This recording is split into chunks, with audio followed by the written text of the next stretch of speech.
അടുത്തതായി മാടമ്പ് സ്മാരക പ്രഭാഷണം. ഫൗണ്ടേഷൻ ഒരുക്കുന്ന 3ാം സ്മാരക പ്രഭാഷണമാണിത്. 2022 ഡോക്ടർ കേശവൻ വെളുത്താട്ടും 2023 ഡോക്ടർ മനു വി ദേവദേവനുമാണ് സ്മാരക പ്രഭാഷണം നടത്തിയത്. ഈ വർഷം നമ്മളോട് സംസാരിക്കാൻ എത്തിയിരിക്കുന്നു ഡോക്ടർ KN സുനന്ദൻ. പ്രൊഡക്ഷൻ എഞ്ചിനീയറിംഗിൽ ബിടെക് ബിരുദമെടുത്തു. പിന്നീട് MG യൂണിവേഴ്സിറ്റിയിൽ നിന്ന് സോഷ്യോളജിയിൽ MAയും JNUവിൽ നിന്ന് MPhilഉം ചെയ്ത ശേഷം US എമറി യൂണിവേഴ്സിറ്റിയിൽ നിന്ന് ഹിസ്റ്ററിയിൽ MA PhD കരസ്ഥമാക്കി. Caste knowledge and power ways of knowing 20th century Malabar എന്ന പുസ്തകത്തിൻ്റെ രചയിതാവാണ്. നിലവിൽ ബാംഗ്ലൂരിലെ അസിം പ്രേംജി യൂണിവേഴ്സിറ്റിയിൽ സോഷ്യൽ സയൻസിൽ അസോസിയേറ്റ് പ്രൊഫസറാണ് ഇദ്ദേഹം. മാടമ്പ് സ്മാരക പ്രഭാഷണത്തിനായി ശ്രീ KN സുനന്ദൻ അവർകളെ ആദരവോടെ ക്ഷണിക്കുന്നു.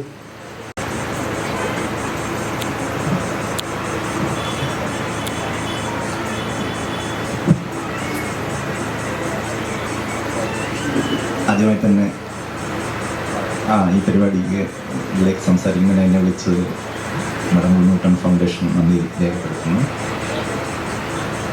ഹരിദാസ് എന്നോട് ഇത് ആവശ്യപ്പെടുമ്പോൾ എനിക്ക് വളരെ സംശയം ഉണ്ടായിരുന്നത് പങ്കെടുക്കാൻ എന്താണ് ഞാൻ യോഗ്യത എന്നുള്ളതല്ല ഞാൻ പറയുന്നത്, എന്താണ് ഇതിൻ്റെ പ്രസക്തി എന്ന് ഞാൻ അത്ര ഒന്ന് ആലോചിച്ചു. പിന്നെ പ്രധാനപ്പെട്ട സാമൂഹ്യ വിഷയങ്ങളെക്കുറിച്ച് പഠിക്കാൻ ആഗ്രഹിക്കുന്ന ഒരാളെന്ന നിലയിൽ അത്തരത്തിൽ ചിന്തിക്കുന്ന കാര്യങ്ങൾ പറഞ്ഞാൽ മതി എന്നുള്ളത് കൊണ്ടാണ് അത് ഞാൻ ചെയ്യാം എന്നുള്ളത് അങ്ങനെ ഇതിൽ പങ്കെടുക്കാൻ തീരുമാനിച്ചത്. അപ്പോൾ തന്നെ എന്ത് സംസാരിക്കണം എന്നുള്ളത് ഒരു ആനുവൽ മെമ്മോറിയൽ ലെക്ചർ എന്ന രീതിയിൽ എന്ത് സംസാരിക്കണം എന്നുള്ളത് സാധാരണഗതിയിൽ എല്ലാവരും ചെയ്യാറുള്ളത് എന്താണെങ്കിൽ അതുമായിട്ട് ബന്ധപ്പെട്ട എന്തെങ്കിലും മാടമ്പ് കുഞ്ഞുകുട്ടനുമായിട്ട് ബന്ധപ്പെട്ട ചില കാര്യങ്ങളിൽ നമ്മളൊരു ഗവേഷണം നടത്തി അത് നമുക്ക് പറയാനുള്ള കാര്യങ്ങൾ കൂടി പറയുക എന്നുള്ളതാണ്. പക്ഷെ ഞാൻ വിചാരിച്ചു അതിൻ്റെ ആവശ്യമില്ല. നമ്മളിവിടെ അതിനെപ്പറ്റി സംസാരിക്കാൻ അറിയുന്ന ആളുകളുണ്ട്.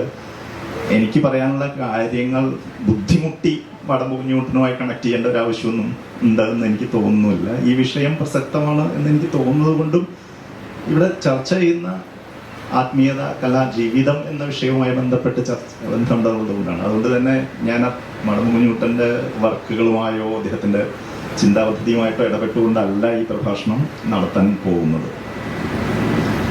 ഇതിന് സാമൂഹികത, രാഷ്ട്രീയം, നവോത്ഥാനാനന്തര കേരളത്തിൽ എന്നൊരു ടൈറ്റിൽ കൊടുക്കുമ്പോൾ മനസ്സിലുള്ള ഒരു കാര്യം, കേരളത്തെക്കുറിച്ച്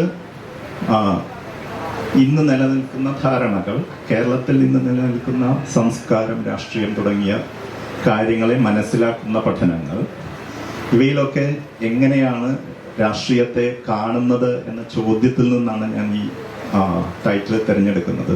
അതിന് ഏറ്റവും അടിസ്ഥാനമായിട്ടുള്ളത് അനിഹിലേഷൻ ഓഫ് കാസ്റ്റ് എന്ന ലേഖനത്തിൽ അംബേദ്കർ സൂചിപ്പിക്കുന്ന സോഷ്യൽ ആൻഡ് പൊളിറ്റിക്കൽ എന്നതിൻ്റെ വ്യത്യാസത്തെക്കുറിച്ചുള്ള ഫിലോസഫിക്കലായിട്ടുള്ള അദ്ദേഹം പൊളിറ്റിക്കൽ ഫിലോസഫിയിൽ നിന്നും കൊണ്ടുവരുന്ന ചില ഈ സോഷ്യൽ ആൻഡ് പൊളിറ്റിക്കൽ എന്നുള്ളതിൻ്റെ വ്യത്യാസത്തെക്കുറിച്ച് അദ്ദേഹം കൊണ്ടുവന്നിട്ടുള്ള നിർണായകമായ വ്യത്യാസവും ബന്ധവും ആണ് ഇതിൻ്റെ ഈ പറയാൻ പോകുന്ന കാര്യങ്ങളുടെ അടിസ്ഥാനം. അതോടൊപ്പം തന്നെ ഒറിജിനലായ എന്തെങ്കിലും കാര്യങ്ങൾ പറയുക എന്നുള്ള അടിസ്ഥാനത്തിലല്ല, വിവിധ ചിന്തകരും എഴുത്തുകാരും രാഷ്ട്രീയക്കാരും പ്രയോഗോക്താക്കളും പറഞ്ഞിട്ടുള്ള ചില കാര്യങ്ങളെ ഒരു പ്രത്യേക രീതിയിൽ അസംബിൾ ചെയ്യുക, ഒന്നിച്ചു കൊണ്ടുവരിക, കണക്ട് ചെയ്യുക എന്ന് മാത്രമാണ് അത് ചെയ്യുന്നത്. പുതിയതായ ഒരു കാര്യം പറയുക എന്നുള്ളതല്ല.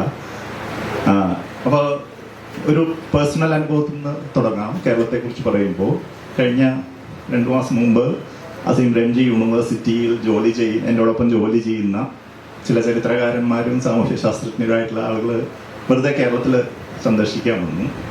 ആദ്യമായിട്ട് കേരളം സന്ദർശിക്കുന്ന പലരുമായിരുന്നു അവർ. ഇന്ത്യയിൽ നിന്നുള്ള തന്നെ ഇന്ത്യയിലെ വിവിധ സംസ്ഥാനങ്ങളിൽ നിന്നുള്ള ബംഗാൾ, കാശ്മീർ, മഹാരാഷ്ട്ര, ഇവിടെ നിന്നൊക്കെയുള്ള ആളുകളാണ് അവർ. കേരളത്തിലെ പല ജില്ലകളിലും ഞങ്ങൾ സന്ദർശിച്ച ശേഷം, ടൂറിസ്റ്റുകളായിട്ട് സന്ദർശിച്ച ശേഷം പറഞ്ഞ ഒരു വാക്ക്, അതിലൊരു എക്കണോമിസ്റ്റ് ആയിട്ടുള്ളൊരു പ്രൊഫസർ പറഞ്ഞ വാക്ക്, കേരളം എന്തൊക്കെ തന്നെ പ്രശ്നങ്ങളുണ്ടെങ്കിലും കേരളം ഒരു ഇവോൾവ് സൊസൈറ്റിയാണ് എന്ന് തോന്നും, അറ്റ്ലീസ്റ്റ് സന്ദർശകർക്കെങ്കിലും എന്നുള്ളതാണ്. അപ്പോൾ അതിനെക്കുറിച്ചുള്ള കേരളത്തിൻ്റെ പ്രശ്നങ്ങളെക്കുറിച്ചൊക്കെ അറിയുന്ന ആളുകൾ തന്നെയാണ്, കേരളത്തിൻ്റെ രാഷ്ട്രീയത്തെക്കുറിച്ചൊക്കെ അറിയുന്ന ആളുകൾ തന്നെയാണ്. പക്ഷെ എന്താണ് ഈ ഇവോൾവ് എന്നുള്ളത് കൊണ്ട് ഉദ്ദേശിക്കുന്നത് എന്നതിനെക്കുറിച്ച് ഞങ്ങൾ പിന്നീട് ചർച്ച ചെയ്യുകയുണ്ടായി. എന്താണ് മറ്റു സംസ്ഥാനങ്ങളിൽ നിന്നും വ്യത്യസ്തമായി കേരളം എങ്ങനെ രൂപപ്പെട്ടു എന്നുള്ളതും എന്താണ് വ്യത്യാസം എന്നുള്ളതും ഒരു ചർച്ച എന്ന് പറഞ്ഞാൽ ഔപചാരികമായിട്ട് ചർച്ച ചെയ്യുമ്പോൾ നമുക്ക് അറിയാവുന്ന കാര്യങ്ങളൊക്കെ തന്നെയാണ്. അതായത് ഇന്ന് നമ്മൾ പല കാര്യങ്ങളിലും കേരളത്തിൻ്റെ പ്രത്യേകത എന്താണെന്ന് നോക്കുമ്പോൾ കാണുന്ന വളരെ വിശദമായി തന്നെ എല്ലാവരും പഠിക്കുകയും അതിനെപ്പറ്റി പറയുകയും ചെയ്ത കാര്യങ്ങൾ തന്നെയാണ്. ഒന്ന് ആരോഗ്യ മേഖലയിലും വിദ്യാഭ്യാസ മേഖലയിലും ഉള്ള വ്യത്യാസം, അതിൻ്റെ പ്രശ്നങ്ങളൊക്കെ കൂടി തന്നെ അതിലുള്ള വ്യത്യാസം. രണ്ടാമത്തതായിട്ടുള്ള അതിതീവ്രമായ ദാരിദ്ര്യം ഇല്ലായ്മ ചെയ്തതിൻ്റെ പ്രത്യേകത. ഇത് മറ്റ് സംസ്ഥാനങ്ങളിൽ നിന്ന് വളരെ കൃത്യമായിട്ട് ഒറ്റ നോട്ടത്തിൽ തന്നെ കാണാവുന്ന ഒരു പ്രത്യേകതയാണ്. ഇന്നത്തെ രാഷ്ട്രീയം എന്നുള്ളത് ഈ മേഖലകളെയും അത്തരം പ്രവർത്തനങ്ങളെയും കേന്ദ്രീകരിച്ചാണ് നടക്കുന്നത്. പക്ഷേ സാമൂഹികം എന്ന് അംബേദ്കർ വിളിച്ച മേഖലയിൽ എന്താണ് സംഭവിക്കുന്നത്?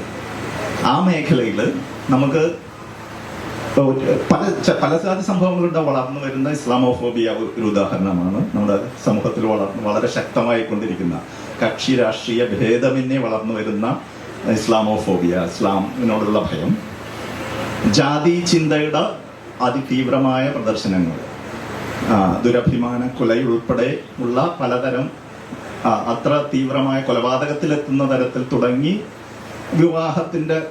സ്വജാതി വിവാഹത്തിന്റെ എണ്ണം കൂടി വരുന്നതിനെ പറ്റി ചിലർ പഠിച്ചിട്ടുണ്ട്. അത് മുതലുള്ള കാര്യങ്ങൾ. അപ്പോൾ അത്തരത്തിലുള്ള സാമൂഹിക പ്രശ്നങ്ങൾ ഇത്തരമൊരു ഭൗതിക സാഹചര്യം നിലനിൽക്കെ തന്നെ ഉണ്ടാകുന്നതിൻ്റെ വിശദീകരണമായി പലപ്പോഴും പറയാറുള്ളത് നമ്മുടെ നവോത്ഥാന പാരമ്പര്യത്തിൽ ഉയർത്തിയ കാര്യങ്ങൾ, അന്ന് ചെയ്യാതെ പോയ കാര്യങ്ങൾ പിന്നീട് ആരും ഏറ്റെടുത്തില്ല എന്നുള്ള തരത്തിലാണ് പലപ്പോഴും പറയാറ്. പക്ഷെ നമ്മളൊന്ന് തിരിഞ്ഞു നോക്കുകയാണെങ്കിൽ ഈ നവോത്ഥാനം എന്നുള്ള ഇന്ന് വിശേഷിപ്പിക്കുന്ന നവോത്ഥാനം എന്ന് പറയുന്ന പ്രസ്ഥാനം അല്ലെങ്കിൽ ആശയങ്ങളൊക്കെ തന്നെ ആണ് ഈ വൈരുദ്ധ്യത്തെ സൃഷ്ടിച്ചത് എന്നുള്ളതാണ് ഞാൻ പ്രധാനമായിട്ടും പറയാൻ പോകുന്നത്. അതിൽ നിന്റെ തുടർച്ചയുണ്ടാവാത്തത് കൊണ്ടല്ല, അതിൻ്റെ അന്നുണ്ടായതിൻ്റെ തുടർച്ചയുടെ ഫലമാണ് ഇത്തരം ഒരു വൈരുദ്ധ്യം എന്നുള്ളതാണ് ഞാൻ പറയാൻ ശ്രമിക്കുന്നത്.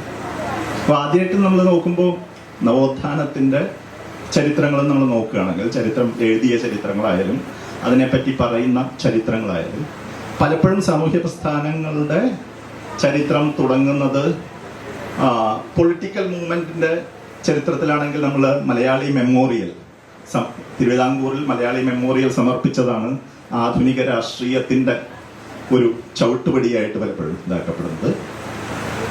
അതല്ലെങ്കിൽ സാമൂഹ്യ പ്രസ്ഥാനങ്ങളുടെ ഇതിലാണെങ്കിൽ അയ്യങ്കാളി മുതൽ ശ്രീനാരായണ ഗുരു, അതുപോലെ തന്നെ നമ്പൂതിരി സാമൂഹ്യ പരിഷ്കരണ പ്രസ്ഥാനം, ഇങ്ങനെയുള്ള പലതിനെക്കുറിച്ച് നമ്മൾ വിശദമായിട്ട് പറയാറുണ്ട്. പക്ഷേ അതിൻ്റെ ചരിത്രമെഴുത്തിൽ തന്നെ നമ്മൾ ആദ്യത്തെ എക്സ്ക്ലൂഷൻ നടത്തുകയാണ്. കാരണം ഉദാഹരണത്തിന് നമ്മുടെ ജാതി, അതിപ്പോൾ സനൽമോഹൻ്റെയൊക്കെ പുസ്തകങ്ങൾ, ചരിത്രകാരനായ പി സനൽമോഹൻ്റെ പുസ്തകങ്ങൾ വായിക്കുമ്പോൾ നമുക്ക് ഇതിൻ്റെ ആദ്യം നടത്തിയ എക്സ്ക്ലൂഷൻ, നവോത്ഥാനത്തിൻ്റെ ചരിത്രമെഴുത്തിൽ നടത്തിയ എക്സ്ക്ലൂഷനെ കുറിച്ച് നമുക്ക് വളരെ കൃത്യമായിട്ട് മനസ്സിലാവും. കാരണം കേരളത്തിലെ ജാതി വിരുദ്ധ ചിന്തയുടെ തുടക്കം എന്നുള്ളത് ഒന്ന് കൊളോണിയലിസമാണ്, അത് നമ്മൾ അംഗീകരിച്ചേ പറ്റൂ. 2 മിഷണറി പ്രവർത്തനങ്ങളാണ്, 3 ഇസ്ലാമാണ്. ഈ 3 കോൺട്രിബ്യൂഷനെയും നമുക്ക് അവയ്ക്കുള്ള പ്രശ്നങ്ങളും അവയുടെ അധികാര ഗ്രന്ഥങ്ങളെ കുറിച്ചുള്ള ധാരണകളും നിലനിർത്തിക്കൊണ്ട് തന്നെ ഈ കോൺട്രിബ്യൂഷനെ അംഗീകരിക്കാതെ നമുക്ക് കേരളത്തിലെ ജാതി വിരുദ്ധ ചിന്തയുടെ ചരിത്രം എഴുതാൻ സാധ്യമല്ല. കാരണം 1800-കളിൽ മലബാറിൽ ബ്രിട്ടീഷ് ഭരണം സ്ഥാപിക്കപ്പെടുന്നതോടുകൂടി തന്നെ സംഭവിക്കുന്ന ഒരു പ്രധാനപ്പെട്ട കാര്യം, ഡോക്ടർ കെ എൻ പണിക്കരും അങ്ങനത്തെ ചിത്രകാരന്മാരൊക്കെ സൂചിപ്പിച്ചിട്ടുള്ളതുപോലെ, ടിപ്പുവിൻ്റെ കാലത്തുണ്ടായിരുന്ന ജന്മിബന്ധങ്ങൾ ചോദ്യം ചെയ്യപ്പെട്ട ജന്മിബന്ധങ്ങളെ പുനഃസ്ഥാപിക്കുക എന്നുള്ളതാണ് ബ്രിട്ടീഷ് ഭരണം മലബാറിൽ പലപ്പോഴും ചെയ്തിട്ടുള്ളത്. ഈ ജാതി ബന്ധങ്ങൾ കൂടി ആയിരിക്കെ അത്തരമുള്ള ജാതി ബന്ധനത്തെ ചോദ്യം ചെയ്യുന്ന ഭൂപ്രഭുത്വത്തെ ചോദ്യം ചെയ്യുന്ന ആദ്യത്തെ പ്രസ്ഥാനങ്ങൾ ഉണ്ടാകുന്നത് ഇസ്ലാമിക പ്രസ്ഥാനങ്ങളിലാണ്. 1820 മുതൽ മലബാറിൽ ജന്മിത്തത്തിനെതിരായും ജാതിക്കെതിരായും ഇതിന് വളരെ പ്രധാനപ്പെട്ട ഒരു കാര്യം കൂടിയുണ്ട്. ആ സമയം ആകുമ്പോഴേക്കും മലബാറിലെ കർഷക തൊഴിലാളികളായ ചെറുമജാതിയിൽപ്പെട്ട ആളുകൾ വലിയൊരു വിഭാഗം തന്നെ ഇസ്ലാമായി കൺവേർട്ട് ചെയ്ത് കഴിഞ്ഞിട്ടുണ്ട്. അതാണ് ജാതി വിരുദ്ധ പ്രസ്ഥാനത്തിലെ ഏറ്റവും പ്രധാനപ്പെട്ട ഒരു സ്റ്റെപ്പായിട്ട് നമ്മൾ കണക്കാക്കേണ്ടത്. അതോടുകൂടി തന്നെ ആ ചരിത്രത്തെ നമ്മൾ അതിനുശേഷം മലബാർ കലക്ടറായിരുന്ന കനോലിയുടെ കൊലപാതകത്തിൽ കലാശിച്ച ഈ കനോലി കനാലും നിലമ്പൂരിലെ തേക്കുംതോട്ടമൊക്കെ അതിൻ്റെ ഉപജ്ഞാതാവായ കനോലിയുടെ കൊലപാതകത്തിൽ കലാശിച്ച വലിയ പ്രക്ഷോഭങ്ങളാണ് മലബാറിൽ നടന്നത്. അപ്പൊ അതില് ആ പ്രസ്ഥാനങ്ങളൊക്കെ തന്നെ നമ്മൾ നോക്കുമ്പോൾ അതിനുശേഷമുള്ള മറ്റേ സംസ്ഥാനങ്ങളിൽ ഞാൻ അധികം സൂചിപ്പിക്കാതിരിക്കുന്നത് നമുക്ക് വളരെ പരിചിതമാണ് എന്നുള്ളത് കൊണ്ടാണ്. ഉദാഹരണത്തിന് ഈ മലബാറിലെ ഈ പ്രസ്ഥാനം തുടങ്ങുമ്പോൾ 1830-കളിൽ സയ്യിദ് ഫസൽ പൂക്കോയ തങ്ങൾ യമനിൽ നിന്ന് വന്ന ഇസ്ലാമിക പണ്ഡിതനാണ്. സയ്യിദ് ഫസൽ പൂക്കോയ തങ്ങൾ അദ്ദേഹം മലബാറിൽ ഇസ്ലാമിക തത്വചിന്ത പ്രചരിപ്പിക്കുകയും പഠിപ്പിക്കുകയും ചെയ്യുന്ന ആളായിരുന്നു. അദ്ദേഹമാണ് ജാതി ചിന്തയെക്കുറിച്ചുള്ള അനവധി പുസ്തകങ്ങൾ അറബി മലയാളത്തിലും എഴുതിയിട്ടുള്ളത്. അദ്ദേഹം ബഹുഭാഷാ പണ്ഡിതനായിരുന്നു. അദ്ദേഹം കലാപത്തിന് ആഹ്വാനം ചെയ്യുന്നു എന്ന് പറഞ്ഞുകൊണ്ട് കലക്ടറായിരുന്ന കനോലി അദ്ദേഹത്തെ യമനിലേക്ക് തിരിച്ച് നാട് കടത്തുകയാണ് ചെയ്യുന്നത്. അദ്ദേഹം അതിനുശേഷം പിന്നെ ഇസ്താംബൂളിൽ പോയി അവിടെ സർവകലാശാലയിൽ അധ്യാപകനായി ജോലി ചെയ്യുകയും അവിടെ തന്നെ മരിക്കുകയാണ് ചെയ്തത്. സയ്യിദ് ഫസൽ പൂക്കോയ തങ്ങൾ. ഫസൽ പൂക്കോയ തങ്ങളുടെ ചരിത്രം നമ്മുടെ നവോത്ഥാന ചരിത്രത്തിന്റെ ഭാഗമായി എഴുതപ്പെടാറേ ഇല്ല. കേരളത്തിലെ ഇസ്ലാമിക ചരിത്രം എഴുതുകയാണെങ്കിൽ അദ്ദേഹത്തിന്റെ പേരുണ്ടാവും. പക്ഷെ കേരളത്തിന്റെ നവോത്ഥാനം ജാതി വിരുദ്ധ ചിന്തയുടെ ചരിത്രമെഴുത്ത് ആദ്യം തന്നെ ആരംഭിക്കുന്നത് ഒരു എക്സ്ക്ലൂഷനിലൂടെയാണ്. അതൊന്ന് ഇസ്ലാമിന്റെ കോൺട്രിബ്യൂഷനെ കുറിച്ചുള്ള എക്സ്ക്ലൂഷനാണ്. രണ്ടാമത്തത് കുറച്ചുകൂടി ഇന്നത്തെ കാലത്ത് കുറച്ചുകൂടി വിസിബിലിറ്റി കൈവറ്റുന്നിട്ടുണ്ടെങ്കിലും ക്രിസ്ത്യൻ മിഷണറിമാരുടെയും അതോടൊപ്പം തന്നെ ദളിത് ക്രിസ്ത്യൻ മൂവ്മെന്റുകൾ കേരളത്തിൽ നടത്തിയിട്ടുള്ള ജാതി വിരുദ്ധ ചിന്ത ഇത് 1820 മുതൽ തന്നെ അത്തരം സന്ദർഭങ്ങളുണ്ട്. ഏറ്റവും കൂടുതൽ അത് വ്യക്തമായി വന്നത് 1900 PRDS-ന്റെ പ്രത്യക്ഷ രക്ഷാ ദൈവസഭയുടെ രൂപത്തിൽ പൊയ്കയിൽ അപ്പച്ചന്റെ പ്രവർത്തനങ്ങളിലൂടെയാണ് അത് കൂടുതൽ വളരെ വിശദമായി വേറൊരു മാനം കൈവരിക്കുന്നത്. പക്ഷെ ഇതും അടുത്ത നമ്മള് കേരളം മലയാളികളുടെ മാതൃഭൂമി EMS എഴുതുമ്പോൾ അയ്യങ്കാളിയെ പറ്റി പരാമർശിച്ചിട്ടില്ല എന്ന് നമ്മൾ പറയാറുണ്ട്. പൊയ്കയിൽ അപ്പച്ചനെ കുറിച്ച് പരാമർശിച്ചിട്ടില്ല എന്ന് പറയാറില്ല. അപ്പൊ നമ്മൾ ആൾറെഡി വിവിധ തരം എക്സ്ക്ലൂഷനിൽ കൂടിയാണ് ഈ നവോത്ഥാനം എന്നൊരു ഐഡിയ പിന്നീട് ചരിത്രത്തിലൂടെ ക്രിയേറ്റ് ചെയ്യുന്നത്. അത് മാത്രമല്ല, ഈ വിവിധ നവോത്ഥാന സംഘടനകളെ, നവോത്ഥാന പ്രസ്ഥാനങ്ങളെ, വിവിധ രൂപത്തിൽ നടന്ന സാമൂഹിക പരിഷ്കരണ പ്രസ്ഥാനങ്ങളെ നമ്മൾ നവോത്ഥാനം എന്ന് വിളിക്കുമ്പോൾ ഒരു വലിയ അപകടമുണ്ട്. ആ അപകടത്തിന്റെ തുടർച്ചയും നമുക്ക് ഇന്ന് കാണാവുന്നതാണ്. അതിലുള്ള എന്താണെങ്കിൽ, ഉദാഹരണത്തിന് ഫസൽ പൂക്കോയ തങ്ങളുടെ ലേഖനങ്ങൾ എടുത്താലും ശരി, അല്ലെങ്കിൽ അയ്യങ്കാളിയുടെ പ്രവർത്തനങ്ങൾ എടുത്താലും, ശ്രീനാരായണ ഗുരുവിന്റെ പ്രവർത്തനങ്ങൾ എടുത്താലും, ഈ സാമൂഹികം രാഷ്ട്രീയം എന്ന വേർതിരിവ് അവിടെ ഇല്ല. അതായത് സാമൂഹികത എന്നുള്ളത് ഇടപെടുന്നത് രാഷ്ട്രീയം തന്നെയാണ് എന്നുള്ള തരത്തിലാണ് അന്നുണ്ടാകുന്നത്. അത് അന്നത്തെ 1925 ശേഷം രാഷ്ട്രീയ പാർട്ടികൾ വളരെ സജീവമാകുന്നതോടുകൂടി ഇന്ത്യൻ നാഷണൽ കോൺഗ്രസും കമ്മ്യൂണിസ്റ്റ് പാർട്ടികളും ഒക്കെ തന്നെ ആ സാമൂഹികതയിൽ ഇടപെടുക എന്നത് അവരുടെ അജണ്ടയുടെ ഏറ്റവും പ്രധാനപ്പെട്ട ഒരു ഭാഗമായിരുന്നു. എന്നാൽ അതുകൊണ്ട് മാത്രം ഇതെല്ലാം ഒന്നാണ് എന്ന തരത്തിൽ മനസ്സിലാക്കുന്നതിനും കാര്യമില്ല. കാരണം ശ്രീനാരായണ ഗുരുവിന്റെ പ്രഭാഷണങ്ങളിലും എഴുത്തുകളിലുമായാലും ശരി, അയ്യങ്കാളിയുടെ പ്രവർത്തനങ്ങളിലും അസംബ്ലിയിൽ തിരുവിതാംകൂർ അസംബ്ലിയിൽ നടത്തിയ പ്രഭാഷണങ്ങളിലായാലും ശരി, അംബേദ്കർ പിന്നെ സൂചിപ്പിക്കുന്ന ജാതി ഉന്മൂലനം എന്ന സങ്കല്പമാണ് അവരെ സംബന്ധിച്ചോളം പ്രധാനമായി ഉള്ളത്. ജാതി പരിഷ്കരണം എന്നുള്ളതല്ല. അതിപ്പോ ശ്രീനാരായണ ഗുരു ഒരു ജാതി, ഒരു മതം, ഒരു ദൈവം എന്ന് പറയുന്നത് മനുഷ്യൻ എന്നൊരു സ്പീഷീസ് ലെവലിൽ ജാതി എന്നുള്ളത് ഒരു സ്പീഷീസാണ്, ലെവലിലാണ് നമ്മൾ ചിന്തിക്കാൻ കഴിയൂ. മനുഷ്യന് മൃഗങ്ങളിൽ നിന്നും വ്യത്യാസമുണ്ട് എന്നും, എന്നാൽ മനുഷ്യന്മാർക്കിടയിലുള്ള അധികാരബന്ധം ഇല്ലാതാകണം, തുല്യത കൈവരണം എന്നുള്ളതുമാണ് അതിൻ്റെ വ്യാഖ്യാനമായിട്ട് ഞാൻ മനസ്സിലാക്കുന്നത്. പലരും സൂചിപ്പിച്ചിട്ടുണ്ട്, പല സ്കോളേഴ്സും അതിനെപ്പറ്റി സൂചിപ്പിച്ചിട്ടുണ്ട്. നേരെ മറിച്ച് നായർ സർവീസ് സൊസൈറ്റി രൂപീകരിക്കുന്നതായാലും ശരി, യോഗക്ഷേമ സഭ രൂപീകരിക്കുന്നതായാലും ശരി, മറ്റൊരു കോണ്ടെക്സ്റ്റിലാണ്. അതെന്ന് പറഞ്ഞു കഴിഞ്ഞാൽ നിലവിൽ നിലനിൽക്കുന്ന അധികാരബന്ധങ്ങൾ തകർന്നുകൊണ്ടിരിക്കുന്ന, കൊളോണിയലിസത്തെ തുടർന്ന്, ബ്രിട്ടീഷ് ഭരണത്തെ തുടർന്ന് നിലവിലുണ്ടായിരുന്ന അധികാരബന്ധങ്ങൾ ചോദ്യം ചെയ്യപ്പെട്ടുകൊണ്ടിരിക്കെ മറ്റു ജാതി പ്രസ്ഥാനങ്ങൾ, ദളിതരും മുസ്ലിങ്ങൾ, ക്രിസ്ത്യൻ മിഷണറിമാർ, ഇവരൊക്കെ തന്നെ ബ്രാഹ്മണാധിപത്യത്തെ വിവിധ വശങ്ങളിൽ നിന്ന്, പ്രായോഗിക വശങ്ങളിൽ നിന്നും ചിന്താപരമായും അതിനെ ചോദ്യം ചെയ്തുകൊണ്ടിരിക്കുന്ന ഒരു സാഹചര്യത്തിൽ മലബാറിൽ പ്രത്യേകിച്ചും നായർ സമുദായം എഡ്യൂക്കേഷനിലേക്കും ബ്രിട്ടീഷ് ഭരണാധി ഉദ്യോഗസ്ഥ തലത്തിലേക്കും ഒക്കെ പ്രവേശിക്കുന്ന തലത്തിൽ കുടിയാന്മാർ മേൽക്കൈ നേടാനുള്ള സാധ്യതയുടെ സാഹചര്യത്തിലാണ് 1956 യോഗക്ഷേമ സഭ രൂപം കൊള്ളുന്നത്. അവിടെ എന്ന് പറഞ്ഞു കഴിഞ്ഞാൽ ജാതിയെ പരിഷ്കരിക്കലാണ് യോഗക്ഷേമ സഭ. ആദ്യം ഉണ്ടായിരുന്നത് ഫസ്റ്റ് ഇതിലെ പ്രമേയത്തിലൊക്കെ ജാതി പരിഷ്കരണം എന്നുള്ളതൊരു അജണ്ടയല്ല. ആദ്യം തന്നെ പറയുന്നുണ്ട്, 1910 മറ്റോ പറയുന്നുണ്ട്, നിലവിലുള്ള ആചാരങ്ങളെ ചോദ്യം ചെയ്യുന്ന, പ്രത്യേകിച്ച് ഉണ്ണി നമ്പൂതിരി ഇത് സ്റ്റാർട്ട് ചെയ്യുന്ന 1920 ആകുമ്പോഴേക്കും ഈ പ്രശ്നം രൂക്ഷമാകും. അന്ന് പറയുന്നുണ്ട്, നിലവിലുള്ള ആചാരങ്ങളെ ചോദ്യം ചെയ്യുക, അവയെ മാറ്റിമറിക്കുക എന്നുള്ളതല്ല യോഗക്ഷേമ സഭയുടെ ലക്ഷ്യം. നേരെ മറിച്ച് പരിഷ്കരണങ്ങൾ വരുത്തണം, ഈ സമുദായത്തെ ആധുനിക സമൂഹവുമായി ചേർന്ന് നിൽക്കാവുന്ന തരത്തിലേക്ക് മാറ്റിയെടുക്കണം.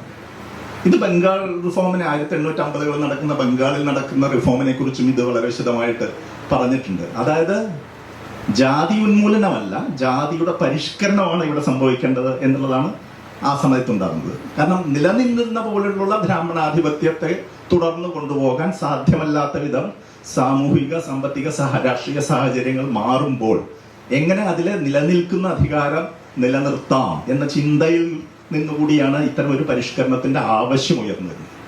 അതുകൊണ്ട് അതൊട്ടും അധികാരത്തെ ചോദ്യം ചെയ്തില്ല എന്ന തരത്തിലൊന്നും നമ്മൾ നെഗറ്റീവായിട്ട് വായിക്കേണ്ട കാര്യമില്ല. അത് മാത്രമല്ല, അങ്ങനെ അത് സമൂഹത്തിൽ യാതൊരു ഉപയോഗം ചെയ്യാത്ത പിന്തിരിപ്പൻ കാര്യമായിരുന്നു എന്ന രീതിയിലുമല്ല അതിൻ്റെ അർത്ഥം. പക്ഷെ അതുണ്ടാകുന്ന സാഹചര്യം, അതിന് പ്രചോദനമാകുന്ന രാഷ്ട്രീയ കാര്യങ്ങൾ ഒക്കെ വ്യത്യാസമാണ്. അപ്പം നവോത്ഥാനം എന്ന പേരിൽ അയ്യങ്കാളിയും ശ്രീനാരായണഗുരുവും വി ടി ഭട്ടതിരിപ്പാടും ഒക്കെ ചെയ്തത് എല്ലാം ഒരേപോലെയുള്ള കാര്യങ്ങളാണ് എന്ന രീതിയിലേക്ക് നമ്മൾ വായിച്ച് നവോത്ഥാനം എന്നൊരു മേൽപുതപ്പ് കൊടുക്കുന്നത് നവോത്ഥാന ചരിത്രത്തെ ഒരു തരത്തിൽ തെറ്റായി വായിക്കുന്നതായിരിക്കും എന്നുള്ളതാണ് എനിക്ക് ആദ്യമായിട്ട് സൂചിപ്പിക്കാനുള്ളത്. രണ്ടാമത്തെ കാര്യം, ഈ തരത്തിലൂടെയുള്ള എക്സ്ക്ലൂഷന്റെ ചരിത്രമാണ് കേരളമായി രൂപം കൊള്ളുന്നത്. എന്താണ് കേരളം എന്ന ചിന്ത ഉണ്ടാകുന്നത് ഇത്തരത്തിലുള്ള എക്സ്ക്ലൂഷനിൽ കൂടി തന്നെയാണ്.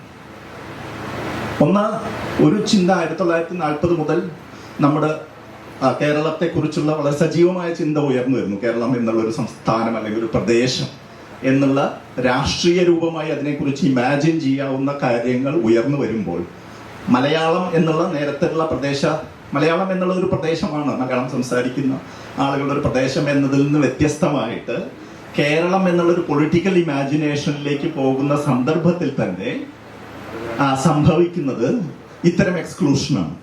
എന്താണ് കേരളത്തിന്റെ ചരിത്രമായി മാറാൻ പോകുന്നത് എന്നുള്ള ചരിത്രമാണ്.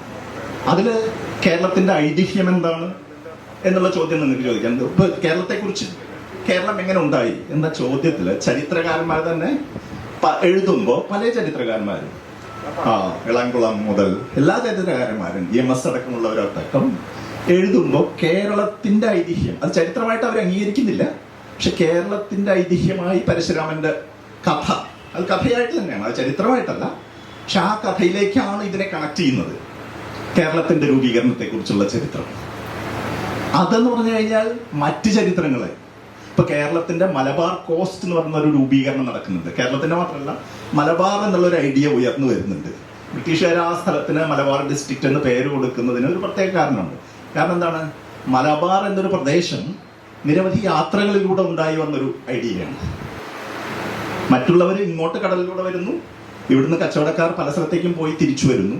അപ്പൊ അങ്ങനെയാണ് മലബാർ കോസ്റ്റ് എന്നുള്ളൊരു സങ്കല്പത്തിൽ നിന്നാണ് മലബാർ എന്നുള്ളൊരു സങ്കല്പം ഉണ്ടായി വരുന്നത്. എൻ്റെ എറ്റിമോളജിയെ കുറിച്ച് വിവിധ അഭിപ്രായ വ്യത്യാസങ്ങളൊക്കെ ഉണ്ടെങ്കിൽ തന്നെ അതൊരു ഇമാജിൻ പ്രദേശമായി മാറുന്നത് അതാണ്. പക്ഷെ മലബാർ ഒരു സമുദായമോ മലബാർ ഒരു പ്രദേശമോ രാഷ്ട്രീയ ഐഡന്റിറ്റിയോ ആയി മാറാതിരുന്നതിൽ കേരളം എന്നൊരു പ്രത്യേക തരം ഇമാജിനേഷന്റെ അതിന് മുകളിൽ മേൽക്കൈ നേടുന്നതിന്റെ ഫലമാണ് മലയാളം സംസാരിക്കുന്ന ഈ മലയാളം തന്നെ രൂപം കൊള്ളുന്നത് പലതരം മലയാളങ്ങളെയും ഭാഷകളെയും മലയാളിവൽക്കരിച്ചുകൊണ്ടും അച്ചടിയുടെ അച്ചടിയുടെ കോൺട്രിബ്യൂഷനെ കുറിച്ചൊക്കെ വളരെ അച്ചടിക്കുന്നതോടുകൂടിയാണ് നമുക്കിതിനെ ഏകീകരിക്കുന്നതിനുള്ള ശ്രമങ്ങൾ ആരംഭിക്കുന്നത്. അല്ലെങ്കിൽ വിവിധ ഭാഷകൾ സംസാരിക്കുന്ന മലയാളം നിന്ന് നമ്മൾ വിളിക്കുന്ന ഇതിൻ്റെ തന്നെ വിവിധ ഭാഷകൾ സംസാരിക്കുന്ന ആളുകൾ ഉള്ള ഒരു സ്ഥലമാണ്.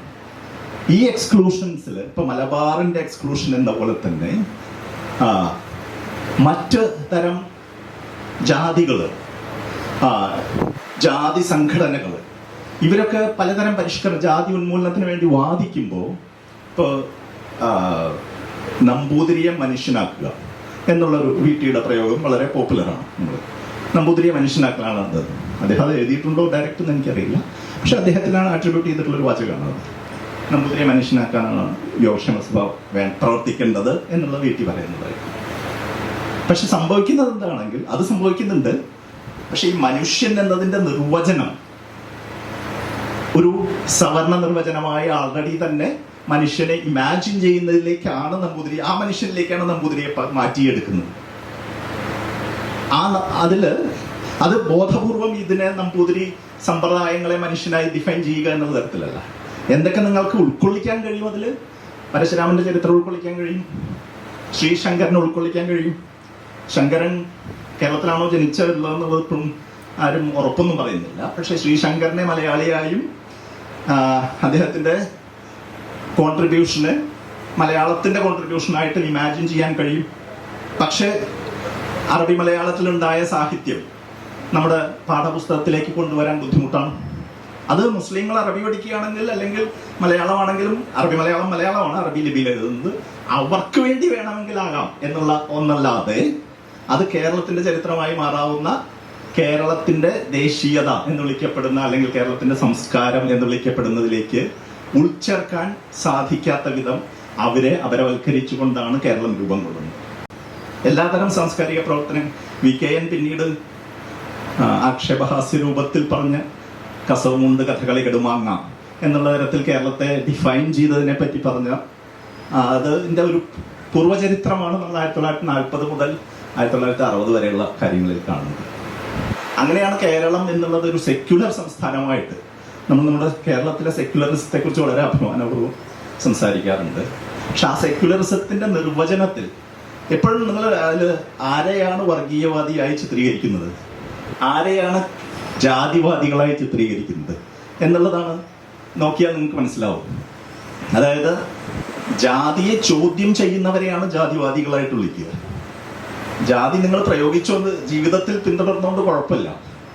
പക്ഷെ നിങ്ങൾ ജാതിയെ ചോദ്യം ചെയ്യുന്ന ആളോ ജാതിവാദമാണ്, സെക്യുലറിസത്തിന് പുറത്താണ് എന്നുള്ളതാണ്.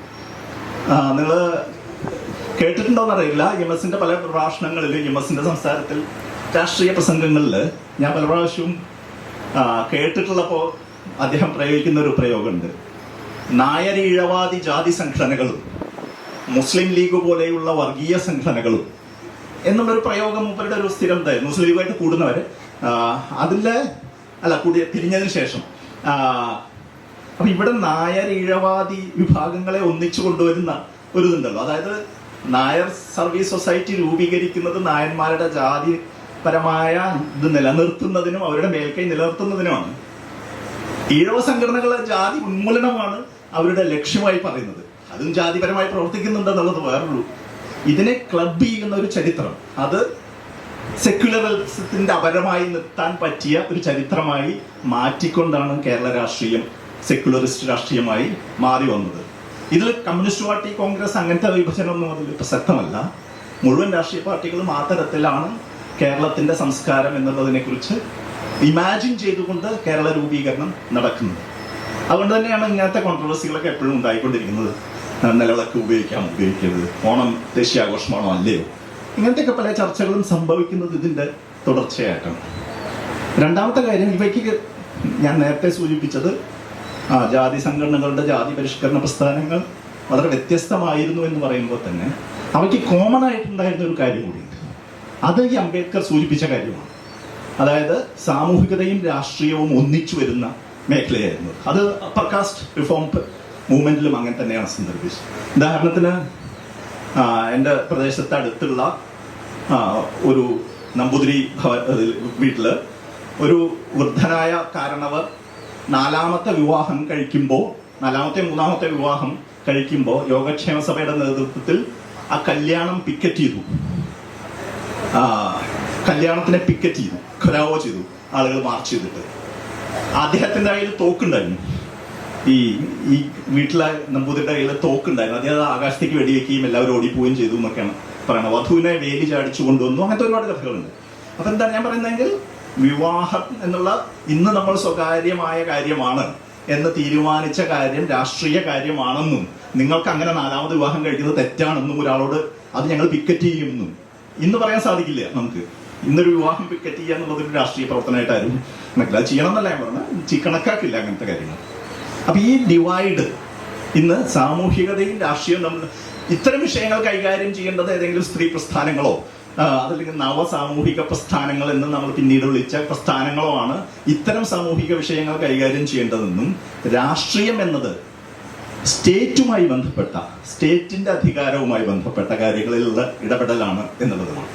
അപ്പൊ അതുകൊണ്ട് തന്നെയാണ് ഇതിനെ ചോദ്യം ചെയ്യുന്ന ആളുകൾ വളരെ, ഇന്ത്യയിൽ മാത്രമല്ല ലോകത്തെല്ലായിടത്തും വളരെ പോപ്പുലറായ രീതിയിൽ ഫെമിനിസ്റ്റുകൾ മുന്നോട്ട് വെച്ച പേഴ്സണലിസ്റ്റ് പൊളിറ്റിക്കൽ എന്നുള്ളതിന്റെ അടിസ്ഥാനപരമായ കാര്യം സാമൂഹികതയും രാഷ്ട്രീയവും തമ്മിലുള്ള വേർതിരിവ് സാധ്യമല്ല എന്നുള്ളതും ഈ സ്ഥലങ്ങളിൽ നിലനിൽക്കുന്ന അധികാര ബന്ധങ്ങൾ രാഷ്ട്രീയത്തെ നിർണ്ണയിക്കുന്നു എന്നുള്ളതുമാണ് ഏറ്റവും പ്രധാനമായ കാര്യം. അതുകൊണ്ട് തന്നെയാണ് അംബേദ്കർ അനിഹിലേഷൻ ഓഫ് കാസ്റ്റ് 1937 എഴുതുമ്പോൾ പറഞ്ഞു, 1953 BBC-ക്ക് കൊടുത്ത ഇന്റർവ്യൂവിൽ പറഞ്ഞു, അദ്ദേഹം മന്ത്രിയായിരുന്നു അന്ന് രാജിവെച്ചതിന് ശേഷമുള്ള ഇന്റർവ്യൂവിൽ BBC-യോടും പറഞ്ഞു, രണ്ട് കാര്യം പറഞ്ഞു. ഒന്ന്, അനിഹിലേഷൻ ഓഫ് കാസ്റ്റിൽ പറയുന്നത് സോഷ്യൽ റെവല്യൂഷൻ, ഇക്കണോമിക് റെവല്യൂഷനും പൊളിറ്റിക്കൽ റെവല്യൂഷനും മുന്നേ നടക്കേണ്ട ഒരു കാര്യമാണ്. അതല്ലാത്തോളം സോഷ്യൽ റെവല്യൂഷൻ നടക്കാത്തിടത്തോളം കാലം ഇക്കണോമിക് റെവല്യൂഷനും പൊളിറ്റിക്കൽ റെവല്യൂഷനും നിലവിലുള്ള ഇന്ത്യയിലെ സാഹചര്യത്തിൽ അധികാര ബന്ധങ്ങളെ നിലനിർത്തുകയേ ചെയ്യുകയുള്ളൂ എന്നുള്ളത് കാര്യം. 1953 BBC ഇന്റർവ്യൂവർ അദ്ദേഹത്തോട് ചോദിക്കുന്നത്, അപ്പോൾ സ്വാതന്ത്ര്യം കിട്ടി 6 വർഷമായി, ഭരണഘടന വന്നു, പാർലമെന്റിൽ പല നിയമങ്ങളും പാസ്സാക്കി, do you think democracy will be successful in India എന്നതാ ചോദിച്ചു. ഒറ്റ ആദ്യം തുടക്കത്തിൽ തന്നെ നോ എന്നാണ് മൂപ്പര് പറയുന്നത്. മൂപ്പര് അതിന്റെ എക്സ്പ്ലെയിൻ ചെയ്തു, ഇത് പൊളിറ്റിക്കൽ ആൻഡ് എക്കണോമിക് ചേഞ്ചിന് വേണ്ടി മാത്രമാണ് സ്റ്റേറ്റ് നിലനിൽക്കുന്നത്. സാമൂഹികമായ ചേഞ്ചിന് വേണ്ടി നിലനിൽക്കാത്തിടത്തോളം കാലം സ്റ്റേറ്റ് നിലവിലുള്ള അധികാരബന്ധത്തെയോ ഡെമോക്രസിയോ പ്രോത്സാഹിപ്പിക്കില്ല എന്നുള്ളതാണ് അദ്ദേഹം പറയുന്നത്. അപ്പൊ ഈ ബന്ധങ്ങളുടെ, ഈ സാമൂഹികതയും രാഷ്ട്രീയത്തെയും വേർതിരിച്ചുകൊണ്ടുള്ള പ്രവർത്തനങ്ങളുടെ ഫലമായിട്ടാണ് സാമൂഹികമായി വളരെ കൺസർവേറ്റീവായി ഇരിക്കുമ്പോൾ തന്നെ നിങ്ങൾക്ക് മെറ്റീരിയലായും ഭൗതികമായ പല പുരോഗതികളും നേടുന്നതിനും തുല്യത നേടുന്നതിനും ഒക്കെ സഹായിക്കുന്നത്. ഈ വ്യത്യാസത്തെ ഇല്ലായ്മ ചെയ്യുക എന്നല്ല, ഇതിനെ ഇന്റഗ്രേറ്റ് ചെയ്യുക, എൻറ്റാങ്കിൾഡ് ആയിട്ട് അതിലുള്ള തരത്തിലുള്ള രാഷ്ട്രീയ പ്രവർത്തനം നടത്തുക എന്നുള്ളതാണ് നവസാമൂഹ്യ പ്രസ്ഥാനങ്ങളിലൊക്കെ ശ്രമിക്കുന്നത്. പക്ഷെ അവരെ എഗെയിൻ സാമൂഹ്യ പ്രസ്ഥാനമായി മാറ്റി നിർത്തുന്ന ഒന്നായിട്ടാണ് നമുക്ക് കാണാൻ സാധിക്കും. രണ്ടാമത്, ഈ വിഷയങ്ങളൊക്കെ വളരെ സജീവമായി ഇന്ന് കേരളം ചർച്ച ചെയ്യുന്ന വിഷയങ്ങൾ തന്നെയാണ്. ലിംഗാധിപത്യത്തിന്റെ ജെൻഡർ ഇഷ്യൂസ് ആയാലും കാസ്റ്റ് ഇഷ്യൂസ് ആയാലും നമ്മൾ ചർച്ച ചെയ്യുന്നതാണ്. പക്ഷെ അതിൻ്റെ ഇടപെടുന്ന രീതികളിൽ നമുക്ക് വളരെ സോഷ്യൽ മീഡിയയ്ക്ക് ഇന്ന് ധാരാളം ഉള്ളതുകൊണ്ട് നമുക്ക് മനസ്സിലാകാൻ സാധിക്കും. ഏത് ചെറിയ പ്രശ്നം എടുത്തു നോക്കൂ, കേരളത്തിൽ മാത്രമല്ല ഇന്ത്യയിലൊക്കെ പല സ്ഥലത്തും അങ്ങനെ തന്നെയാണ്. ഒരു ജാതി ചിന്തയ്ക്കെതിരായ ചിന്ത ഇവിടെ ഉണ്ട്, ജാതി വിരുദ്ധ ചിന്ത ഉണ്ട്. പക്ഷേ ഒരു ജാതി പീഡനം നടക്കുന്ന സമയത്ത്, അതല്ലെങ്കിൽ ഒരു ലൈംഗിക പീഡനം നടക്കുന്ന സമയത്ത് ഇമ്മീഡിയറ്റ് ചോദ്യം ഏത് രാഷ്ട്രീയ കക്ഷിയിൽപ്പെട്ട ആളാണെന്നുള്ളതാണ്. അതിലെ വിക്ടിം ആരാണ്, അതിലെ പ്രൊപ്പറേറ്റർ ചെയ്ത ആളാരാണ്. ഇതിലല്ലാതെ ഇങ്ങനെ കക്ഷി രാഷ്ട്രീയത്തിലേക്ക് രാഷ്ട്രീയത്തെ ചുരുക്കുകയും അതിലേക്ക് സാമൂഹിക വിഷയത്തെ ചുരുക്കുകയും ചെയ്യുന്ന രീതിയിലാണ് നമ്മുടെ സാമൂഹിക ഇടപെടൽ നടക്കുന്നത് ഇവിടെ. കാരണം വളരെ ആക്റ്റീവായിട്ടുള്ള ആളുകൾക്ക് വരെ ചില രാഷ്ട്രീയ പ്രസ്ഥാനങ്ങളുടെ കീഴ്പ്പെട്ടുകൊണ്ടാണ് ഈ വിഷയം അവർ ഉന്നയിക്കുന്നില്ല എന്നല്ല, അതിന് കീഴ്പ്പെട്ടുകൊണ്ടാണ് ഇന്ന് നമ്മൾ ഈ വിഷയങ്ങൾ ഉന്നയിക്കുന്നത്. അതിൻ്റെ അടിസ്ഥാനപരമായി ഈ വിഭജനം തന്നെയാണെന്നുള്ളതാണ് എനിക്ക് ഒരു സജഷനായി ഇവിടെ സമർപ്പിക്കാനുള്ളത്. അവസാനമായി ഒരു കാര്യം കൂടിയും പറഞ്ഞുകൊണ്ട് ഞാൻ ഇത് അവസാനിപ്പിക്കുകയാണ്. ജാതിയുടെ സെക്യുലറിസം എന്നത് മതത്തെ രാഷ്ട്രീയത്തിൽ നിന്ന് മാറ്റി നിർത്തലായിട്ടാണ് നമ്മൾ സാധാരണ മനസ്സിലാക്കാറ്. അതായത് മതപരമായ കാര്യങ്ങളെ രാഷ്ട്രീയത്തിൽ നിന്ന് മാറ്റി നിർത്തുന്നതാണ്. ഗാന്ധി അതിനെതിരായിരുന്നു. ഗാന്ധി മതത്തിൽ നിന്നും ഇൻസ്പയർ ചെയ്യുകയും അദ്ദേഹത്തിൻ്റെ വ്യാഖ്യാനത്തിൽ ഏറ്റവും ഐറോണിയായിട്ട് തോന്നുന്നത്, ഗാന്ധിയെക്കുറിച്ച് ഏത് കുട്ടിയോട് ചോദിച്ചാലും, ഇന്ത്യയിലും വിദേശത്തും ഏത് കുട്ടിയോട് ചോദിച്ചാലും അദ്ദേഹത്തിൻ്റെ പ്രധാന പ്രിൻസിപ്പിൾ അഹിംസയാണെന്നുള്ളതാണ് നമ്മൾ വളരെ പോപ്പുലറായിട്ട് നമുക്ക് മനസ്സിലാക്കാം. ഇന്ത്യയിൽ ഭഗവത്ഗീതയെ ഹിന്ദു പുസ്തകമാക്കി മാറ്റുന്നതിൽ ഗാന്ധിക്ക് വലിയ പങ്കുണ്ട്. അത് നമുക്ക് നിഷേധിക്കണമായിരുന്നു. ഭഗവത്ഗീത ഒരു പ്രധാനപ്പെട്ട പുസ്തകമൊന്നും ആയിരുന്നില്ല, അത്രയും വായിക്കപ്പെടുകയോ അല്ലെങ്കിൽ അങ്ങനെയുള്ള പുസ്തകമൊന്നുമില്ല. അത് അദ്ദേഹം മാത്രമൊന്നല്ല, അതിന് മുമ്പ് തന്നെ വലങ്കാലത്തിലൊക്കെ അതിനു മുമ്പ് തന്നെ ഗീതാ പ്രസ് എന്നുള്ള പ്രസിദ്ധീകരണങ്ങളൊക്കെ ഉണ്ട്. അതിൽ ഇന്ത്യക്ക് ഹിന്ദു മതത്തിന്റെ ടെക്സ്റ്റ് എന്താണ് എന്നുള്ള ചോദ്യത്തിന് ആൻസറായിട്ടാണ് ഭഗവത്ഗീത ഒരു തരത്തിൽ വരുന്നത്. പക്ഷേ യുദ്ധം ചെയ്യേണ്ടത് കുലധർമ്മമാണ് എന്ന് പറയുന്ന ഭഗവത്ഗീതയുടെ വ്യാഖ്യാനമല്ല ഗാന്ധി സ്വീകരിച്ചത്. അതൊരു സിംബോളിക്കായ, മറ്റു മതങ്ങളെ പോലെ സിംബോളിക്കായ ഒരു പുസ്തകം, അതിന്റെ കണ്ടന്റ് അല്ല അവിടെ. ഗാന്ധിയുടെ സംസാരത്തിൽ ഭഗവത്ഗീതയുടെ കണ്ടന്റ് പലപ്പോഴും ഉണ്ടാവാറില്ല. നേരെ മറിച്ച് അതൊരു പുസ്തകമായിട്ട് അവിടെ ഉണ്ടാവും, അത് സിമ്പിളായിട്ടുണ്ടാവും. ഗാന്ധി വേറെ തരത്തിൽ ആത്മീയതയെ ഇതിൽ രാഷ്ട്രീയവുമായി കൂട്ടിക്കുഴച്ചു. അതിൽ പ്രശ്നങ്ങളുണ്ട്. സവർണത രാഷ്ട്രീയത്തിലേക്ക് കൊണ്ടുവന്നതിലും ഗാന്ധിക്ക് ചെറിയ പങ്കില്ല എന്ന് പറയാൻ പറ്റില്ല. പക്ഷെ അതിൽ നിന്ന് വ്യത്യസ്തമായിട്ടാണ് ഇന്ന് ജാതി ചിന്ത രാഷ്ട്രീയത്തിലേക്ക് പിൻവാതിലൂടെയാണ് എന്ന ഭാവത്തിൽ കടന്നു വരുന്നത്. രാഷ്ട്രീയം ഒരിക്കലും ഈ സാമൂഹികത്തിൽ നിന്നും വേർത്ത് നിൽക്കില്ല എന്ന് നമുക്കറിയാം. ഇപ്പൊ നമ്മൾ മതപരമായ ഹൈന്ദവ ഹിന്ദുത്വ സംഘടനകൾ വളരെ സജീവമായി ഇതിനെ മുന്നോട്ട് കൊണ്ടുവരുമ്പോൾ അതാണ് വർഗീയത, അത് വർഗീയതയാണ് എന്ന് നമുക്ക് സൂചിപ്പിക്കാൻ സാധിക്കും.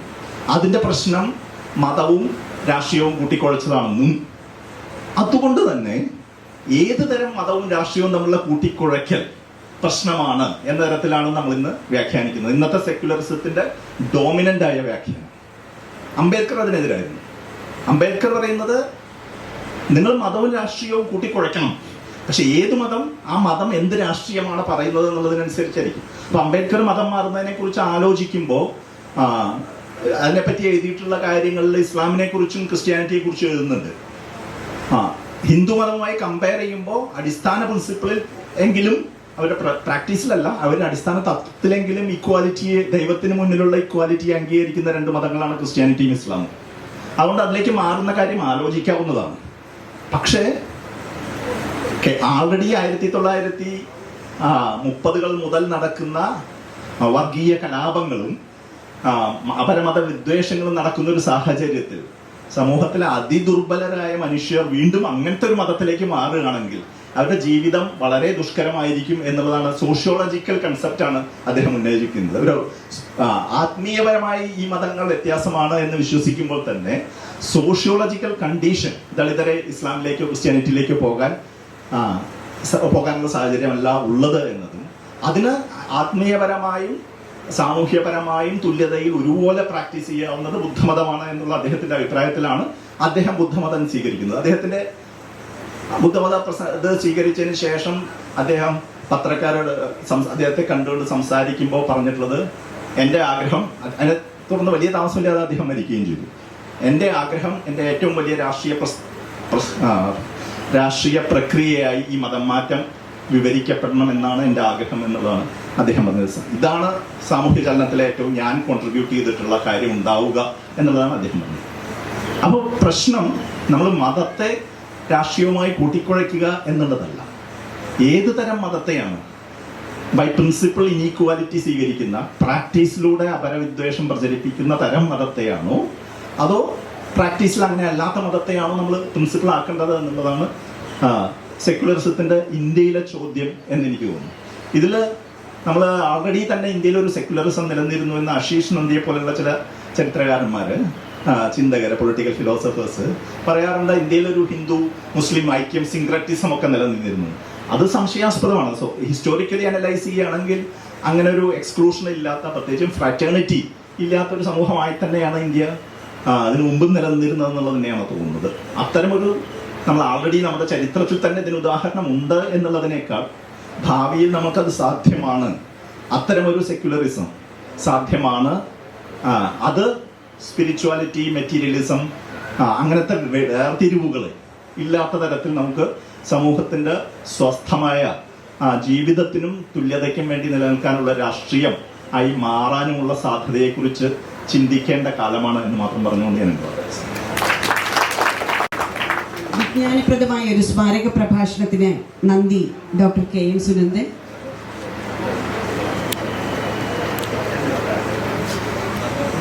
ഒരു 5 മിനിറ്റ് 1-2 ചോദ്യങ്ങൾക്കുള്ള സമയമില്ല. അല്ലെങ്കിൽ ചോദ്യങ്ങളുണ്ടെങ്കിൽ പെട്ടെന്ന് ചോദിക്കാവുന്നതാണ്. ഹ്രസ്വമായി ചോദിക്കുക.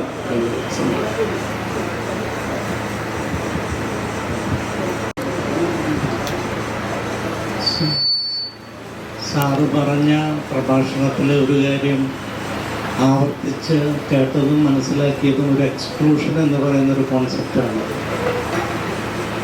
ഒരു പൂക്കോയ തങ്ങളുടെ ഉദാഹരണമൊക്കെ ചൂണ്ടിക്കാണിച്ചുകൊണ്ട് ആ പ്രശ്നം ഇന്നത്തെ രാഷ്ട്രീയ സാമൂഹിക കാര്യങ്ങളിൽ ഇപ്പോഴും നമ്മെ ബാധിക്കുന്നു, കേരളത്തെ ബാധിക്കുന്നു എന്നുള്ളതാണ് എനിക്ക് മനസ്സിലായത്.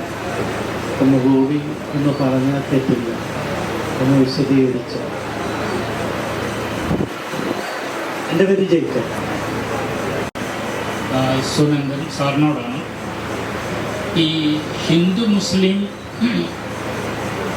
ഐക്യമാണ് 1857 മുമ്പ് കാര്യമായിട്ട് നിലനിന്നിരുന്നത് എന്ന് പല സ്ഥലത്തും വായിച്ചു കേട്ടിട്ടുണ്ട്. എന്നുവെച്ചാൽ 1857 ശിപ്പായി ലേളയ്ക്ക് തുടക്കമിട്ട ബ്രിട്ടീഷ് തന്ത്രത്തിന് ശേഷമാണ് ഈ മൈത്രി നഷ്ടപ്പെട്ടത്, ഫ്രാറ്റേണിറ്റി പോയത് എന്ന് ഒരു പ്രബലമായ വാദം വായിച്ചിട്ടുണ്ട്. അതിനൊന്ന് വിശദീകരിക്കാമോ? ഞാൻ സയ്യിദ് പൂക്കോയ തങ്ങളുടെ ഉദാഹരണം പറഞ്ഞത് എന്താണെങ്കിൽ, കേരളത്തിലെ വിവിധ തരം ജാതി വിരുദ്ധ പ്രസ്ഥാനങ്ങൾ, ജാതി വിരുദ്ധതയെ പരസ്യമായി രാഷ്ട്രീയമായി ചോദ്യം ചെയ്യുന്ന പ്രസ്ഥാനങ്ങളുടെ ചരിത്രത്തിൽ വിട്ടുപോയ ആളുകളുടെ, നമ്മൾ ഉൾക്കൊള്ളിക്കാത്ത ആളുകളുടെ ഇതാണ്. അതെന്ന് പറഞ്ഞു കഴിഞ്ഞാൽ എപ്പോഴും സവർണ ജാതികളല്ലാത്ത ആളുകളുടെ നിന്നാണ് ഇതാവുന്നത്. പിന്നെ അയ്യങ്കാളി മുതൽ നമ്മൾ അവര് ആ ജാതിയുടെ നേതാക്കളായിട്ടാണ് കണക്കാക്കുക പലപ്പോഴും. അവരുടെ നേതാക്കളായിട്ടാണ്. നേരെ മറിച്ച് നമ്പൂതിരിയെ മനുഷ്യനാക്കുന്നത് നമ്പൂതിരി സാമൂഹ്യ പരിഷ്കരണമാണ് എന്നുള്ളത്. അത് മനുഷ്യനിലേക്കാണ് സംക്രമിക്കുന്നത് നേരെ. അപ്പോൾ അത്തരം വിട്ടുപോകലും ഇത് സാഹിത്യത്തിന്റെ കാര്യത്തിലായാലും ശരി, സാംസ്കാരിക കേരളത്തിന്റെ സംസ്കാരത്തെക്കുറിച്ച് എഴുതുന്ന ചരിത്ര പുസ്തകങ്ങളിലായാലും ശരി, ഈ വിട്ടുപോക്കും ഒഴിവാക്കലും ചിലത് ബോധപൂർവമാകാം, ചിലത് നമുക്കറിയാത്തതുകൊണ്ടാകാം. പാഠപുസ്തകങ്ങൾ പ്രത്യേകിച്ചും മലയാളത്തിന്റെ കവികൾ നിങ്ങൾ എടുക്കുന്ന നോക്കിക്കഴിഞ്ഞാൽ നമുക്കറിയാം ആരാണ് മലയാളത്തിലെ മഹാകവികൾ എന്നുള്ളത് നിർവചിക്കുന്നതൊക്കെ എങ്ങനെയാണ് എന്ന് മുതൽ നമുക്ക് അത്തരമൊരു വിട്ടുപോക്കലിന്റെ ഭാഗമായി പലരും നമ്മൾ ഇതിലേക്ക് നവോത്ഥാനം എന്ന് പറയുന്നതോ ജാതി വിരുദ്ധ ചിന്ത എന്ന് പറയുന്നതിലേക്കോ കോൺട്രിബ്യൂട്ട് ചെയ്ത ആളുകളെ വിട്ടുകൊണ്ടാണ് ആ വിട്ടുപോകൽ ഇതിനെ ഉള്ളടങ്ങിയതാണ്. അതാണ് നവോത്ഥാനത്തിന്റെ ചരിത്രമായി എഴുതുമ്പോൾ നവോത്ഥാനം ഉണ്ടായി വരുന്നത് എന്നുള്ളതാണ് ഞാൻ സൂചിപ്പിക്കാൻ ഉദ്ദേശിച്ചത്. രണ്ടാമത്തത് 1857 മുമ്പുള്ള അതിലെ ഹിന്ദു മുസ്ലിം ഹിന്ദു മതം ഉണ്ടാകുന്നത് 1800-കളിലാണ്. ഹിന്ദു ഒരു മതം എന്ന രീതിയിൽ ഐഡന്റിഫൈ ചെയ്യപ്പെടുന്നത് 1800-കളിലാണ്. 1891 100 കൊല്ലത്തിന് ശേഷം ഹിന്ദുമതം എന്ന ഐഡിയ ഉണ്ടായിട്ട് 100 കൊല്ലം കഴിഞ്ഞിട്ട് 1891 സെൻസസ്, ബ്രിട്ടീഷുകാർ 1881 മുതൽ സെൻസസ് നടത്തുന്നത്. 1891 സെൻസസ്, 1901 സെൻസസ്, 1911 സെൻസസ്, 20-ാം നൂറ്റാണ്ടിലേക്ക് നമ്മൾ കടന്നതിന് ശേഷം ഈ സെൻസസുകളുടെയൊക്കെ റിപ്പോർട്ട് തയ്യാറാക്കുന്നതിന്റെ ഭാഗമായി സെൻസസ് ഉദ്യോഗസ്ഥന്മാര് ആളുകളോട് ഇത് ചോദ്യമായിരുന്നു: എന്താണ് നിങ്ങളുടെ ജാതി, നിങ്ങളുടെ മതം എന്താണ്, നിങ്ങളുടെ തൊഴിൽ എന്താണ്, ഇങ്ങനത്തെയൊക്കെ ചോദ്യമാണ്. ഇതില് മതം എന്താണ് എന്നുള്ള ചോദ്യത്തിന് ഉത്തരം പറയാൻ ഹിന്ദുക്കൾക്ക് ഭയങ്കര ഹിന്ദു ജാതി, ഹിന്ദു എന്ന് നമ്മൾ ഇന്ന് വിളിക്കുന്ന മതത്തിൽപ്പെട്ടവരെ സംബന്ധിച്ചോളം അത് അവരുടെ ഒരു ഐഡന്റിറ്റി ആയിരുന്നില്ല. നിങ്ങളേതാണ്, ഞാൻ നമ്പൂതിരിയാണ്, ഞാൻ നായരാണ് എന്നല്ലാതെ ഞാൻ ഹിന്ദുവാണ് എന്നുള്ള സങ്കല്പം 1911 പോലും സ്കൂളിൽ പഠിക്കാത്ത ആൾക്കാരെ സംബന്ധിച്ചോളം സ്കൂളിൽ അപ്പോഴേക്കും ഹിന്ദു മതത്തെ പറ്റിയൊക്കെ പഠിപ്പിക്കാൻ തുടങ്ങിയിട്ടുണ്ട്. അങ്ങനെ നിങ്ങൾ ഹിന്ദുവായി മാറിയിട്ടുണ്ട്. പക്ഷെ അപ്പോൾ എന്ത് ചെയ്യും? അങ്ങനെ വരുന്ന സാഹചര്യത്തിൽ എങ്ങനെയാണ് നിങ്ങൾ ഹിന്ദുവിനെ മനസ്സിലാക്കുക എന്ന് സെൻസസ് ഡയറക്ടർ വളരെ വിശദമായി ആമുഖത്തിൽ എഴുതുകയാണ്. 1901 സെൻസസ് റിപ്പോർട്ട് ഇന്റർനെറ്റിൽ അവൈലബിൾ ആണ്, അത് വായിച്ചു നോക്കിയാൽ മനസ്സിലാവും. അപ്പൊ അദ്ദേഹം എഴുതുന്നതാണ്, നിങ്ങളൊരു കാര്യം ചെയ്യുക, സെൻസസ് ഉദ്യോഗസ്ഥരോട് പറയണം, നിങ്ങളൊരു കാര്യം ചെയ്യണം, നിങ്ങളോട് അവരോട് ചോദിക്കുക, നിങ്ങൾ ഇസ്ലാമാണോ മുസ്ലിമാണോ എന്ന് ചോദിക്കുക. അപ്പോൾ അവരല്ല എന്ന് പറയുകയാണെന്ന് വിചാരിക്കുക. അപ്പം നിങ്ങൾ ചോദിക്കണം, നിങ്ങൾ ക്രിസ്ത്യാനിയാണോ എന്ന് ചോദിക്കണം. അതല്ല എന്ന് പറഞ്ഞു കഴിഞ്ഞാൽ നിങ്ങൾ ബുദ്ധിസ്റ്റ് ആണോ എന്ന് ചോദിക്കണം. പഞ്ചാബ് പ്രദേശങ്ങളിലാണെങ്കിൽ വെസ്റ്റേൺ ഇന്ത്യയുടെ ഭാഗത്താണെങ്കിൽ നിങ്ങൾ സിഖ് ആണോ എന്ന് ചോദിക്കണം.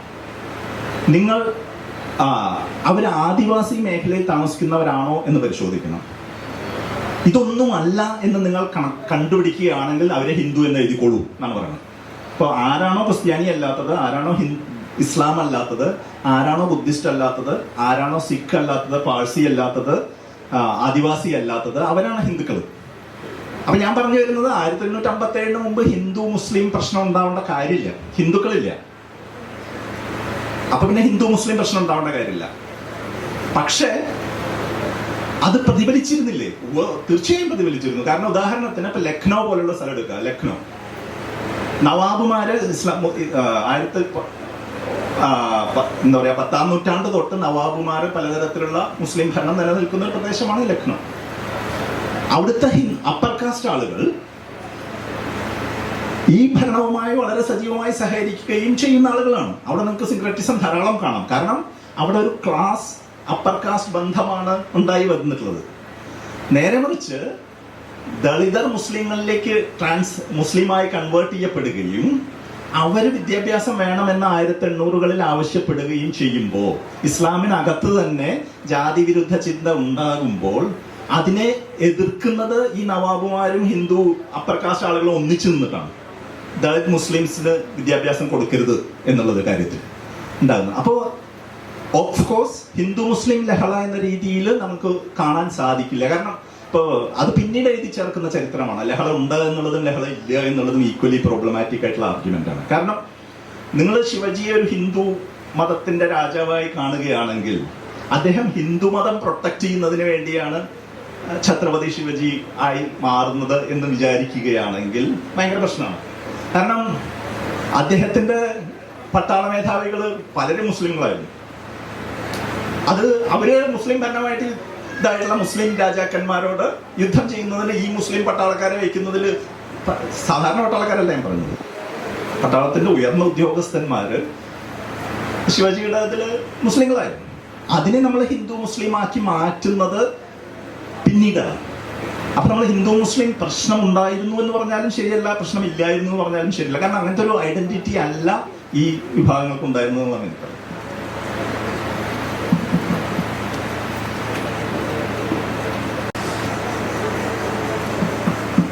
എല്ലാവർക്കും നമസ്കാരം.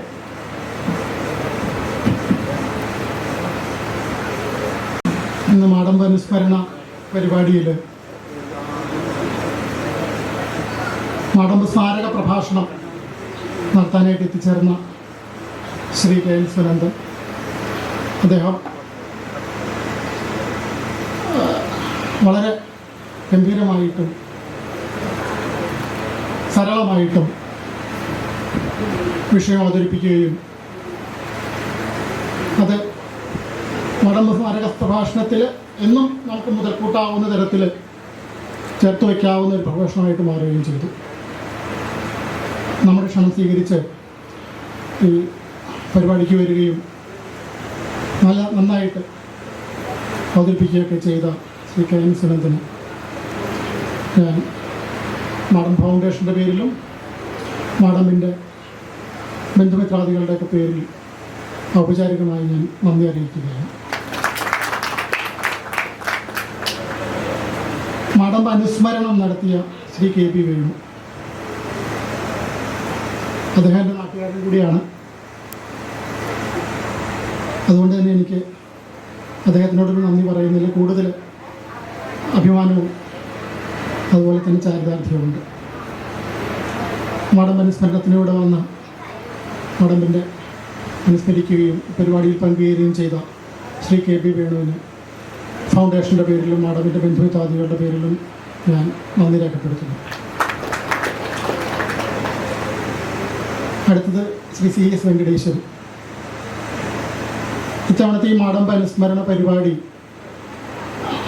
ആലോചിച്ചു തുടങ്ങുമ്പോൾ തന്നെ അതിൻ്റെ ഭാഗമാവുകയും ഈ പരിപാടികൾ ഷെഡ്യൂൾ ചെയ്യുകയും അതുപോലെ തന്നെ ഇതിൻ്റെ ഏതൊക്കെ ആളുകൾ ഏതൊക്കെ ദിവസങ്ങളിൽ എങ്ങനെ ഇതെല്ലാം അറേഞ്ച് ചെയ്യണം, സംഘടിപ്പിക്കണം എന്ന കാര്യം മുതൽ ഇതുവരെയുള്ള ഈ ദിവസത്തെ പരിപാടികളെല്ലാം തന്നെ ഗംഭീരമായി ഓർഗനൈസ് ചെയ്യാനും നമ്മളോടൊപ്പം തന്നെ മാടമ്പിൻ്റെ ഒരു കുടുംബാംഗം പോലെ അല്ലെങ്കിൽ ഫൗണ്ടേഷൻ്റെ ഒരു അംഗം എന്ന നിലയിൽ പോലെ തന്നെയാണ് ശ്രീ സി എസ് വെങ്കടേശ്വരൻ നമുക്കുള്ളത്.